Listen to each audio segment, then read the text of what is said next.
अस्सलाम वालेकुम रहमतुल्लाहि व बरकातुहू। नाज़रीन, कैसे हैं आप? उम्मीद है कि आप खुश होंगे।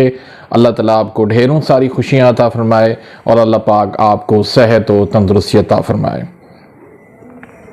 नाज़रीन, ऑनलाइन तिब्बी कोर्स की ये आज 36वीं वीडियो है। इससे पहले 35 वीडियो अल्हम्दुलिल्लाह अपलोड हो चुकी हैं।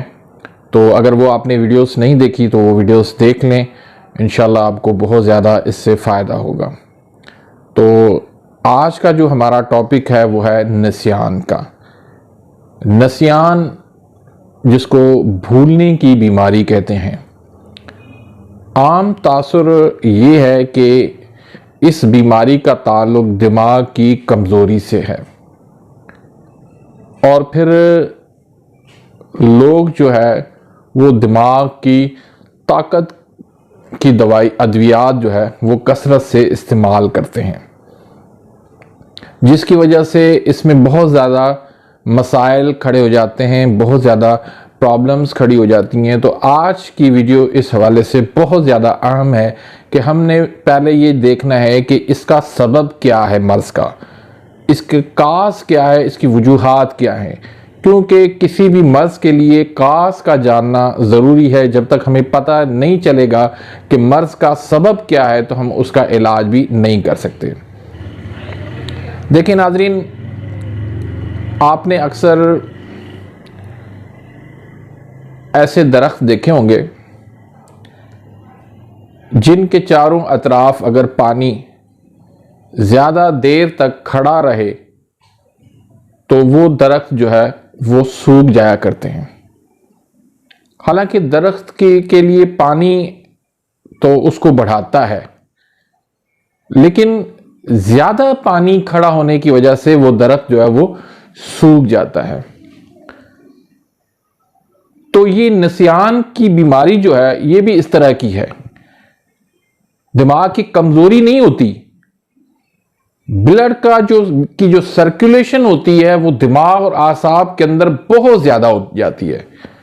दिमाग जो है वो बलगम बहुत कसरत से पैदा करता है और फिर उस बलगम के अंदर जो है वो खमीर और ताफन की वजह से, वो मादा रुक जाने की वजह से वहां पर ये नसियान की बीमारी, जिसको भूलने की बीमारी कहते हैं, इंग्लिश के अंदर इसको अल्जाइमर भी कहते हैं और भी बहुत सारे इसके मुख्तलिफ नाम रखे गए हैं। तो ये आसाब की सोजिश का मर्ज है।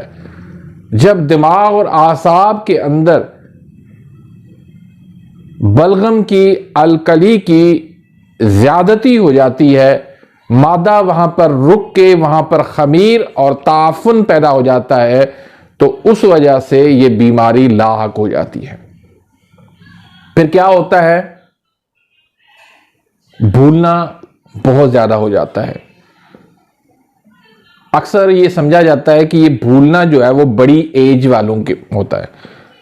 ऐसा नहीं है, इसका ताल्लुक बड़ी एज से नहीं है। आजकल तो नौजवानों के अंदर भी ये बीमारी कसरत से देखी जा रही है। उसकी वजह है, नौजवान अक्सर जो है वो रात को सोते नहीं है। फिर नौजवानों के अंदर दुख, गम, ये जब उस पर गालिब आ जाता है, जब वो ज्यादा स्ट्रेस लेते हैं, तो उनके अंदर भी दिमाग और आसाब के अंदर वो खमीर और ताफुन पैदा होने लगता है, जिसकी वजह से ये बीमारी, जिसको नसियान कहते हैं, ये पैदा हो जाती है। हालांकि आप देखेंगे कि उनको पुरानी यादें जो है 20 साल 25 साल पुरानी बात तो उनको याद होगी, लेकिन यहां तक कि उनको अपने बेटों के नाम भी वो भूल जाते हैं, अपने नवासे उनके नाम भूल जाते हैं, अपनी ऐनक भूल जाते हैं, अपनी मोबाइल भूल जाते हैं। बातों बातों में उनको पता ही नहीं चलता कि हमने क्या बात करनी है।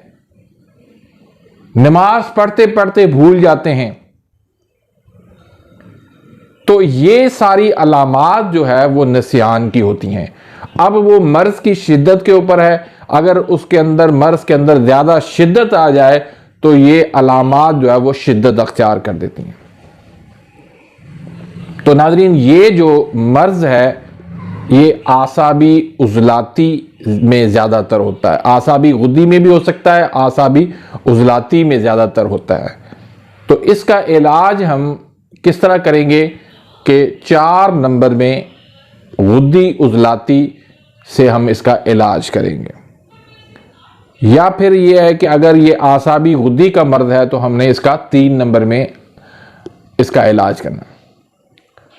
तो नाज़रीन, इसके इलाज पे बात करने से पहले एक छोटी सी गुजारिश रखूंगा कि अगर आपने अभी तक मेरे इस चैनल को सब्सक्राइब नहीं किया तो प्लीज़ सब्सक्राइब कर दीजिए, बेल आइकन घंटी के निशान को प्रेस कर दीजिए ताकि मेरी हर आने वाली लेटेस्ट वीडियो का नोटिफिकेशन आप तक पहुंच जाए और आप मेरी वीडियो से मुस्तफ़ीद होते रहें। इसी तरह वीडियो को अगर लाइक नहीं किया तो प्लीज़ लाइक ज़रूर कर दीजिए, अगर पसंद आती है वीडियो तो उसको आगे शेयर भी ज़रूर कर दीजिएगा। तो नाज़रीन, अब हम आते हैं इलाज की तरफ। तो भाई, ये जो है वो दिमाग की कमज़ोरी की बीमारी नहीं है, ये बात याद रख लीजिए। अक्सर इसको दिमाग की कमज़ोरी कहा गया है, समझा गया है, और फिर उस गलत इलाज के तौर पर जब उसका गलत इलाज होता है तो फिर मरीज़ की जो है वो अलामात के अंदर वो शिद्दत आ जाती है बजाय ये कि उसको फ़ायदा हो।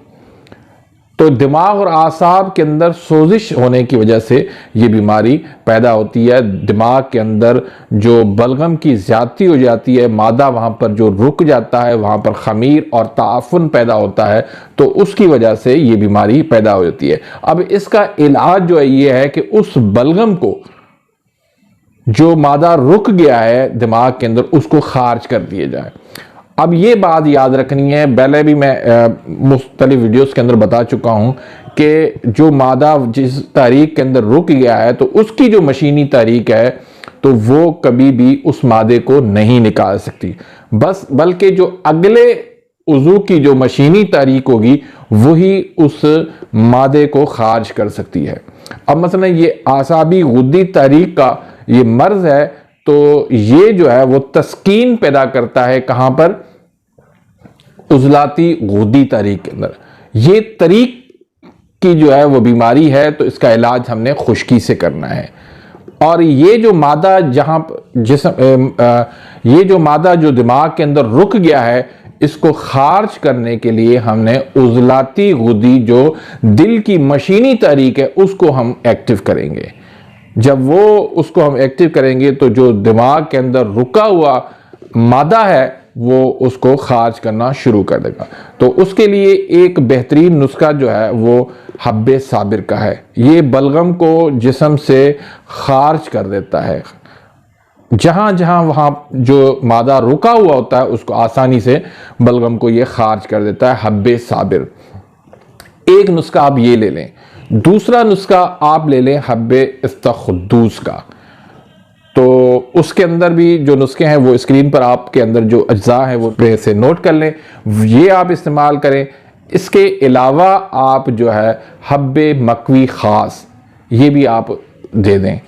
तो इंशाल्लाह अल्लाह के फजल करम से ये आप नुस्खे इस्तेमाल करवाएं। इसके साथ आप लौंग, दालचीनी का कावा, गुड़ और नींबू मिला के दें, तो इंशाल्लाह आसानी से आप इस मर्ज़ का इलाज कर सकते हैं। दिमाग और आसाब से जब बलगम जो रुकी हुई है वो खारिज होने लगेगी तो दिमाग के ऊपर जो दबाव है, जो प्रेशर बनता है वो कम हो जाएगा और आसानी से उसको सुकून मुहैया होगा, और ये जो मसला है आसानी से हम हल कर सकते हैं। तो नाज़रीन, उम्मीद है कि आज की इस वीडियो से आप मुस्तफ़ीद हुए होंगे। मिलते हैं इंशाल्लाह नेक्स्ट वीडियो में, तब तक के लिए इजाज़त, अल्लाह हाफ़िज़।